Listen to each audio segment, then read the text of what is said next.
नमस्कार मित्रमैत्रिणींनो, आज थोडंसं स्वतःविषयी बोलणार आहे। माझे व्हिडिओ तुम्ही पाहता आहात आणि त्याच्यावर खूप मोलाच्या सूचनाही करता आहात। मी माझं नाव राधिका अश्विन अघोर असं सांगावं, अशी ओळख करून द्यावी अशी सूचना अनेकांनी केली आहे। शिवाय मी त्याच्या शैलीत बोलावं, मी त्याच्यासारखं बोलण्याचा प्रयत्न करावा असं पण अनेकांनी म्हटलंय। या सूचनांमागे अश्विनबद्दलचं तुमचं प्रेम आहे हे कळतंय, हेच तुमची भावना मला समजते आहे। आणि तुम्हीच काय, मी स्वतः सुद्धा अश्विनच्या त्या शैलीची खूप फॅन आहे। म्हणजे अजूनही जेव्हा मला रात्री झोप येत नाही, रडू येतं, दुःख होतं, व्याकुळ व्हायला होतं, तेव्हा शेवटी अश्विनचेच व्हिडिओ मी पुन्हा पुन्हा ऐकते आणि त्याचा बेमट्या मला हसवतो, मला शांत करतो, त्याची शैली मला झोपवण्याचा प्रयत्न करते। त्याच्यामुळे तुम्ही काय मिस करता आहात हे मी अगदी नीट समजू शकते। मित्रांनो, तुम्ही एक जुनं सलील चौधरींचं गाणं आहे ते ऐकलंय का? नक्की ऐकलं असेलच। इतना न मुझसे तू प्यार बढ़ा कि मैं एक बादल आवारा, जन्म जन्म से हूँ साथ तेरे है नाम मेरा जल की धारा। पूर्ण गाणं काही सांगत नाही, सगळ्यांनी पाहिलं असेलच ते गाणं।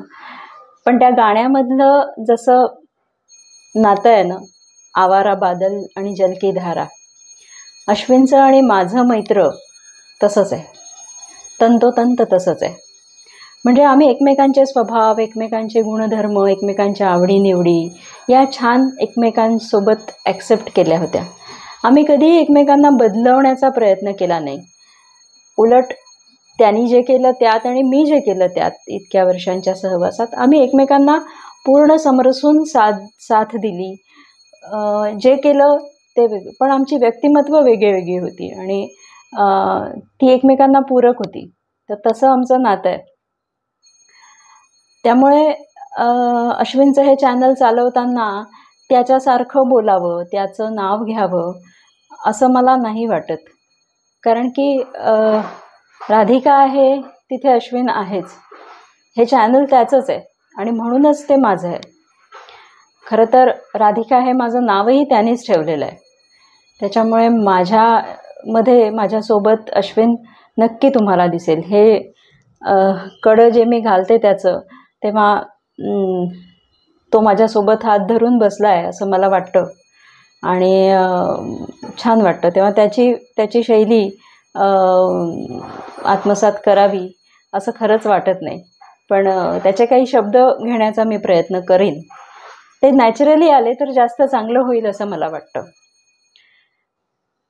हे आमचं जे आहे, आमचं जे नातं आहे ते तुम्ही समजून घ्याल अशी अपेक्षा आहे। त्याशिवायही खूप विधायक सूचना आल्या आहे आणि त्या सगळ्या पाळण्याचा मी प्रयत्न करणार आहे, माझ्या सुधारणा माझ्यामध्ये करणार आहे। आणखीन थोडंसं एक सांगायचं होतं। खरं तर माझ्याविषयी खूप खाजगी बोलायला मला आवडत नाही, पण काही गैरसमज होत आहेत किंवा होऊ घातले आहेत अशी एक भीती वाटली आणि म्हणून काहीतरी स्वतःविषयी बोलायचं असं मी ठरवलं आज। अश्विनचं हे चॅनल सुरू ठेवण्याचा जेव्हा मी निर्णय घेतला, तेव्हा त्यामागे तुमचं प्रेम, तुमच्याशी असलेला बॉन्ड हे तर महत्त्वाचं कारण होतंच, हे तर कारण आहेच। त्यांनी हा जो प्रवास सुरू केला आहे तो सुरू ठेवावा, यातूनच मी हे ठरवलं। पण हे करताना आमच्याबद्दलचं प्रेम आणि जी दुर्दैवी घटना झाली त्यातून मिळालेली सहानुभूती, त्याच्या बळावर मी हे नाही करत आहे। म्हणजे सहानुभूतीच्या बळावर, सहानुभूतीच्या जोरावर तुम्हाला तुमच्यासमोर काहीही लादायचं आणि तुमचे लाईक्स मिळवायचे असं करण्यासाठी माझं आडनाव काही गांधी नाही। असलाच तर दूरचा सावरकरांचा वारसा आहे। माझी आजी माहेरची सावरकर होती, पण ते असो। पण म्हणजे एखाद्या खासदाराचं, आमदाराचं, कोणाचं नेत्याचं निधन झालं की त्याच्या जागी त्याच्या बायकोला, ज्याचा काही राजकारणाशी संबंध नसतो, काही गंध नसतो, अशा बाईला बुजगावणं म्हणून उभं करतात आणि सहानुभूतीच्या लाटेवर निवडूनही आणतात, पदावर बसवतात, मुख्यमंत्री करतात। तर अशा प्रकारचं स्त्रीत्व ना मला कधी आवडलं आहे, ना मला ते कधी मान्य आहे। त्याच्यामुळे केवळ सहानुभूतीच्या बळावर मी हा निर्णय घेतला असं नाही।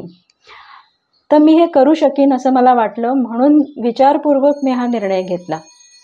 आणि का करू शकेन असं वाटलं तर म्हणून आज थोडंसं माझं बॅकग्राऊंड सांगते आहे. मी सुशिक्षित आहे, इंग्लिश लिटरेचरमधनं मी MA केलं आहे आणि त्याच्यानंतर मास कम्युनिकेशनची डिग्रीसुद्धा घेतली आहे. खरं तर तिथेच आम्ही भेटलो, आमची मैत्री, आमची प्रेमकथा पण तिथेच फुलली आणि तिथपासूनच आमचा एकत्रित प्रवास सुरू झाला. तर पत्रकारितेमध्ये गेली 20 वर्ष मी आहे. मुंबई आकाशवाणीमध्ये मी 10-12 वर्ष वृत्तनिवेदक म्हणून, भाषांतरकार म्हणून काम केलं आणि आता मुंबई दूरदर्शनवर आणि पत्रसूचना कार्यालय PIB हे ज्या केंद्र सरकारच्या संस्था आहेत तिथे पण मी न्यूज एडिटर म्हणून काम करते. गेली 20 वर्ष मी जवळजवळ हे काम करते आहे.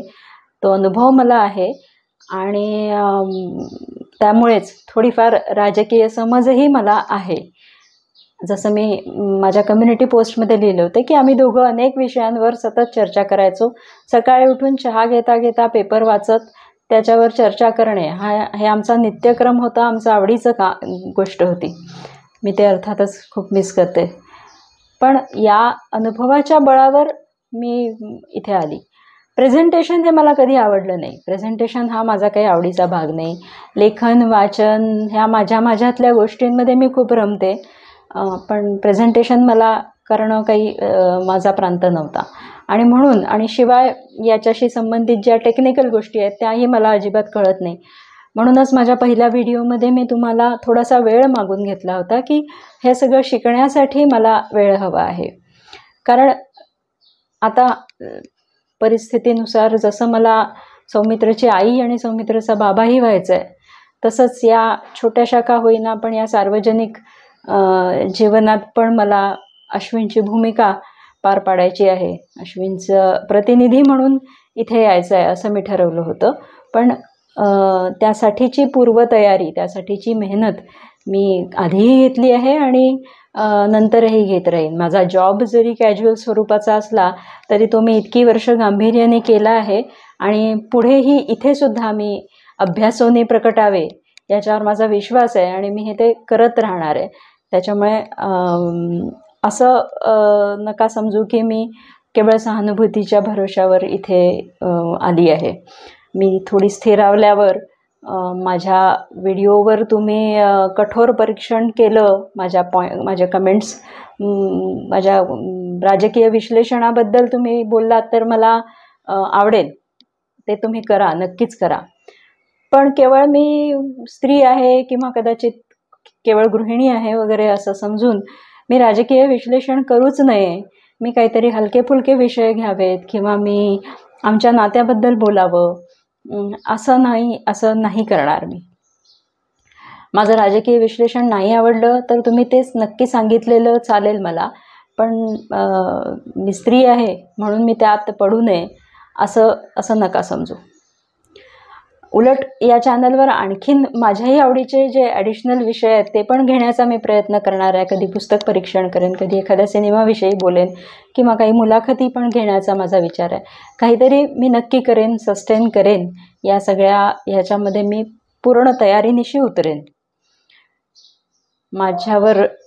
आयुष्याने जो माझ्यावर वार केला आहे त्याचा सामना करण्यासाठी उभं राहायचं, रडायचं नाही, खचायचं नाही हे मी ठरवलं आहे आणि त्याच्यात तुमची साथ मला खूप उभारी देऊन जाते.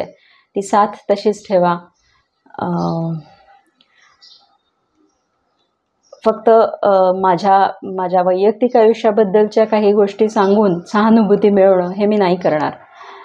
खाजगी आयुष्य आणि सार्वजनिक आयुष्य यातलं अंतर मला समजतं आणि ते राखायलाही मला आवडतं. आणखी एक सूचना मला आली, अत्यंत वैयक्तिक स्वरूपाची होती ती की मी साडी नेसावी आणि मी केस नीट बांधावेत वगैरे. सूचनेचा आदर आहे, पण साडी नेसण्यालाही माझी हरकत नाही आहे. फक्त साडी नेसण्यानेच रिस्पेक्ट राहतो या वाक्यावर, या विधानावर मात्र माझा आक्षेप आहे. मला असं वाटतं की कपड्यांवरून माणसाविषयीचा रिस्पेक्ट, त्याच्याविषयीचा आदर ठरवला जाऊ नये, तो व्यक्तिमत्वावर, तो त्यांच्या वागण्यावरनं असावा. कपडे नीट असले तरी ते पुरेसे आहेत. साडी असली पाहिजे असं काही मला वाटत नाही.